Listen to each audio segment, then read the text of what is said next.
Buying Melbourne, where capital meets property. I'm your host, Madeline Roberts. Let's begin. So, today I'm going to teach you how to purchase property without using a buyer's agent. So, I'm going to give you some of my tips and tricks to help you on your journey, should you prefer to DIY it. Now, DIY isn't for everybody, obviously. I can bake, but when it comes to my daughter's birthday cakes, I like to outsource it to the professionals. I want it to taste good. I want it to look good. But some people can pick these things up. So, for those of you who otherwise don't have the funds perhaps or the desire to pay for a buyer's agent, I'm going to give you as many tips and tricks in today's condensed episode to run you through some of the things that you need to consider if you're looking to purchase a property that's going to see an increase in value, okay? And this is without using a buyer's agent. Step one, when deciding where to purchase. So when you're trying to choose where to purchase, especially when it comes to investment purchases, it's really important to understand what you're trying to achieve. And this is what we mean when we refer to having a strategy when purchasing a property. So that's about understanding your current position, understanding where you're trying to get to, what you're trying to achieve, and what type of property investment will help you get there. So it needs to align with your goals. So when we discuss having a strategy, there's different facets to it. So some of the strategies that people may implement is, for example, buying a property with land at the rear so then you can subdivide down the track if you wanted to. There can be purchasing properties that are in original condition or in a poor type of condition. So you may want to renovate it, which will obviously see a very fast increase in capital. That's definitely one of my favorite ways to purchase property. But there's some of the strategies you may want to consider. But then, of course, there's other types of strategies. So that strategy may be if you're looking to purchase a property and you want really fast capital growth because you want to be able to extract equity from that purchase to purchase your next property, obviously it's going to be really important to you that you're buying in a market that is going to be poised for really strong capital growth from day one.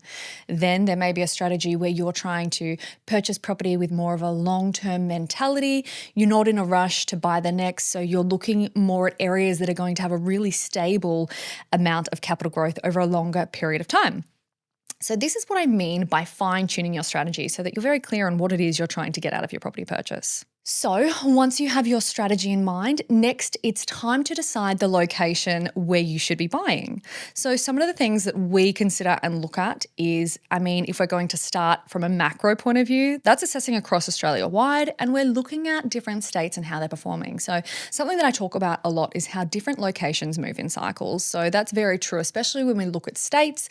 So if we're to consider property cycles at the moment, you can see that places like Perth and Queensland, namely Brisbane, they're very much at the top of their cycle. Now, there could be room to grow. They aren't showing signs of slowing down, but you can see that they have experienced a really strong period of growth. So they've had their upswing. They're around that peak. They're probably not areas that you want to consider buying into at the moment because you're buying just prior to what could potentially be the downturn. Now, as I said, I don't think they're going to downturn anytime soon. But if you're timing markets, it's really best to be going in at the early stages of growth so that you can see as much capital growth as possible. So then when we consider what cities haven't been performing as well that may be at the beginning of their cycle, that takes us to places like Melbourne, for example, where you can see that the growth is at the very, very bottom. So if you're buying into areas like that, you're buying the bottom of the market, you're going to be seeing the most capital growth possible. So once you've had a look at that larger scale view, now it's time to knuckle down to see exactly where you should buy beyond the city, okay? So what I would suggest to do is, if we're going to break it down by region, have a look at where there is a really large amount of investment happening at the moment. So, ideally from government and private investment, you want to follow the money, so to speak. Where there is infrastructure being built, perhaps there's new train lines going in, all of these type of things tell us that the government is expecting a really large increase in population. So that is something that is obviously going to trigger an incline in property prices. When we talk about property prices going up, obviously it all comes down to supply and demand. So we want to see that there's a limited amount of supply and going to be a large increase in demand. Now, when I suggest that you follow, infrastructure and investment, that makes up only one part of it. Because if we look at areas that have, for example, a lot of investment happening, but they've got a lot of property being built, because these are areas where there is a lot of vacant land, you also then need to look at things from a micro scale. So, what I mean is assessing suburbs and looking at things like building approvals and vacancy rates. Because if we're looking at areas, for example, like Clyde and Cranbourne East, there is a lot of infrastructure and investment happening in these areas. And that's because they are what we call growth corridors. Now, if you have a look from a micro lens, some of these suburbs have vacancy rates of about 4% and building approvals over 1,000. So, obviously, there is just so much supply. There's going to be not enough demand that it's going to drive property prices up. So you've really got to assess things from, as I said, micro lens, macro lens, and put all the information together. So it may take some time to do, but you really need to fine tune exactly where you want to be buying, because then it's important that you really focus on that particular area in order to make your buying process as simple as possible. You want to almost become an expert in this particular area. So next, get to understand the suburb. You want to understand the different pockets. You want to understand how long things are on the market for, get a feel for the agents in the area. And here's one of my best tips. So as a buyer's agent, this is definitely one I keep up my sleeve. And if you're listening to this, I'm giving it away for free. One of my best sayings is there are agents you buy through and agents you sell through. What do I mean by that? I do not waste time trying to buy property at a cheap or below market value price from agents who are the best marketers in the area. And I'll tell you why, because there's some agencies that really pride themselves on getting the best results, and that's fine. What they do is they market and present the property really well, and they have a pretty sharp campaign, and it almost ends up being like an auction campaign, even if it is a private sales campaign. So you don't want to get caught up in, a silent bidding war, because obviously you're A, wasting your time, and B, you're paying a premium. So my best advice to you is to source out who some of the agents are that deal in off markets and otherwise sell property that looks a little bit cheaper in comparison to other agents and other properties that you're seeing in the sold section of where you're buying. So get to know these agents, build relationships with them, and see how close you can get to them in terms of being able to get some of these off-market listings before anyone else does. And all that takes is a few phone calls, messages, letting them know that you're really interested, you're ready to go, so that hopefully when they have something that's suitable for you, you're able to be one of the first to know. And this actually takes me to something that I probably should have mentioned at the very beginning. Make sure that your finance is in order, because if you want to be buying property at a reduced rate, when I say reduced, I mean at least below market value, you need to have negotiation power. And one way to have the best negotiation power is to ensure that you are ready to buy. It's no good looking to buy and putting a sunset clause in or something like that. So a sunset clause is purchasing a property subject to the sale of your own, okay? They don't want delays. They don't want extra clauses. We want to keep your offer as sharp as we can. So make sure you've got your finance in order. Make sure it's ready to go. Make sure you know the building and pest inspector that you're going to use in the area, and make sure that they're able to fit you in quite quickly. Because something that I like to do, again, another tip I'm giving away for free, is I like to keep my clauses for both finance and building and pest very tight. And what I mean by that is if you're putting an offer forward and it's subject to finance and subject to building and pest, you may be against other offers that have finance and building and pest clauses for perhaps 14, even up to 21 days. Now, even if they are offering a higher purchase price, let's just say yours is a little bit less, but your clauses are tighter, you could potentially be in with a much greater shot than the other offer. So if you can have a building and pest inspector lined up who's able to attend the property quite quickly, you could potentially get your building and pest clause down to anywhere from 2 to 5 business days. So another thing is ensuring that when you do have your building and pest lined up, make sure that they're licensed, because sometimes some of the clauses in the contracts that you'll be purchasing, you can't exit the contract under a building and pest clause unless it's a licensed builder. So you want to make sure that you have all of these things lined up correctly before you go ahead and place your offer. Okay, so now it's time to inspect the property. So some of the things that I would suggest looking out for is obviously you want to be looking at the location, looking at the neighbours.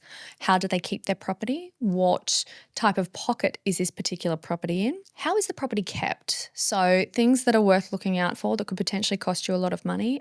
When you're looking outside of the property, have a look at the gutters. Do they look like they're maintained? Do they look like they've got holes in them? When you're inside the property, have a look for dampness on the roof, in the walls. Have a look at the shower. Have a look at if there's any holes peeking through from the shower where there could potentially be mold seeping in. If there's rugs on the ground, feel free to move those around. Make sure that they're not hiding anything. Have a look at the floor plan. Have a feel for the area, because obviously if you're walking in and something doesn't feel right, something feels a bit small or claustrophobic, if there isn't ample wardrobe space or cupboard space or storage space, that will affect future purchases. That will affect tenants wanting to lease the property. So these are some little things you need to be able to consider. Listen for noises. Can you hear cars going past out the front? Have a look in the backyard. Are neighbours looking into the yard from their building? These are one of the things that are going to affect how comfortable that property is for future purchasers and tenants.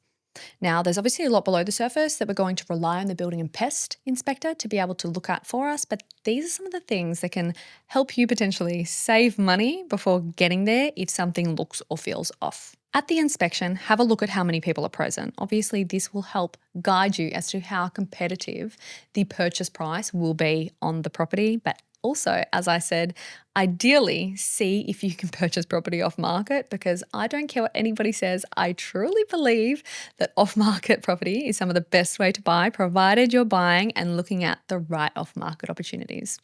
Now, when we're doing our due diligence on the property, so these are the things that we look at and consider as buyer's agents. One of the first things that I like to look at is the particular pocket data. So obviously we have a very good understanding of the suburbs data, but I want to understand the data for this pocket that we're looking to buy in. Some of these things that I like to look at are what type of properties are surrounding the property that we're looking at purchasing. So namely, I want to be looking out for how much social housing is potentially around the property that we're buying, as well as tenanted properties and owner-occupied properties.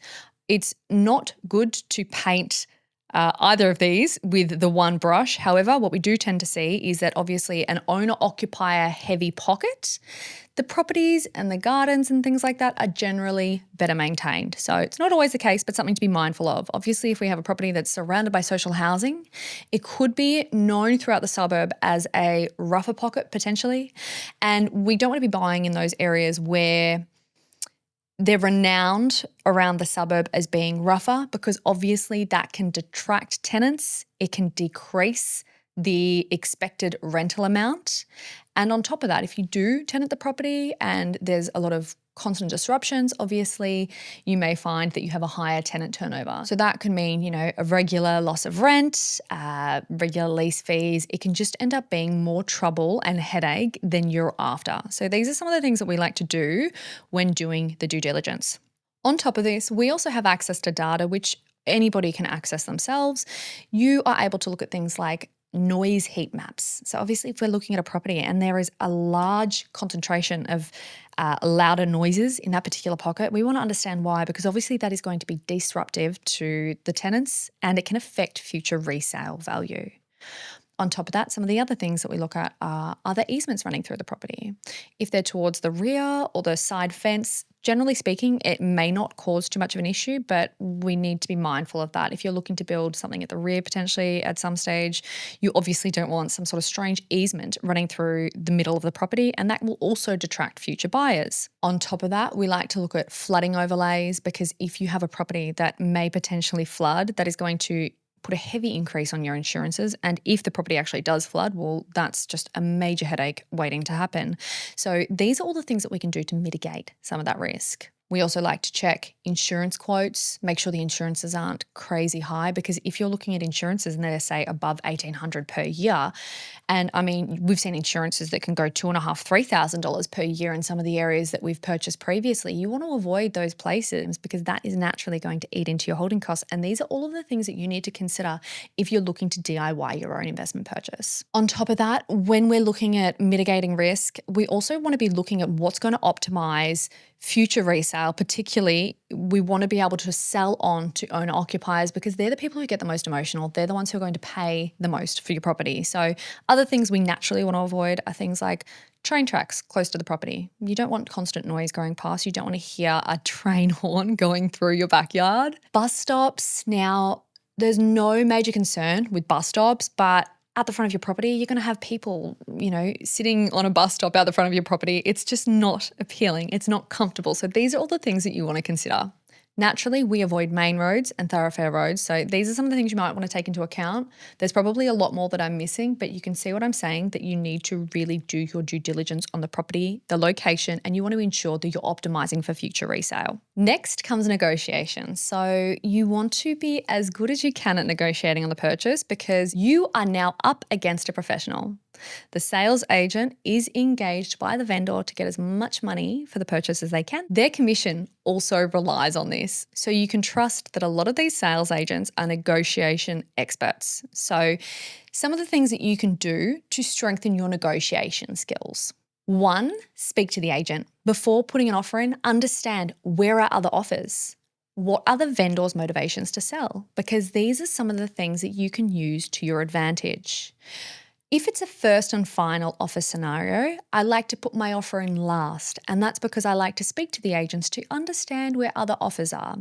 Now, sometimes they won't tell you, but most of the time you can read between the lines and there will be some transparency. So my biggest advice to you is to ask as many questions as possible. Offer last, questions first. And another good thing to consider is how many days has this property been on the market? If you're looking to purchase a property and it's been on the market for maybe 1 week, there's been a couple of open for inspections, but there's been a lot of people at the opens. If the agent's telling you there's other offers, they're probably not lying. There probably is a lot of other offers. But if a property has been on the market for say 3-4 weeks and it hasn't sold, I would be very mindful about whether there are other offers on the table. And if the agent is telling you there are other offers, I would want to be reading between the lines about what they may be. Give as little information about yourself as you can, and definitely don't go telling the agent that you're a first-time buyer if that's what you are. Okay, congratulations. You have purchased a property finally. It's probably taken a few goes to get there, but you next need to organise your building and pest report. So as I mentioned before, you've got your building and pest inspector. You know they're licensed. You know their time frame for being able to attend the property. The one thing you may not have organised yet is your conveyancer, and I can't stress enough how important it is to have a very good conveyancer. Purchasing hundreds of homes now for clients, I have seen conveyancers get things awfully wrong. And they are at the part of the purchase where it is contractual and there is a lot of money on the line. I have seen some very large errors. So I cannot stress enough that it is not worth shopping around for the cheapest conveyancer because you may save $500 at most, but the damage they can do can cause you tens and tens of thousands. So look for the best conveyancer you can find, and trust me when I say that it is so worth it. Now, if you do have anything that comes up on your building and pest report that requires maintenance, speak to your conveyancer. You may be able to negotiate some sort of reduction from your purchase price in line with the costs associated to fix the items that have come up on the building and pest report.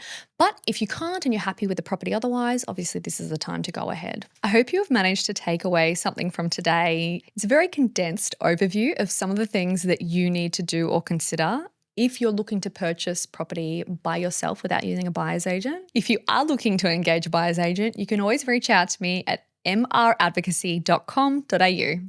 Thank you for tuning in today. Buying Melbourne, move with intention. Until next time.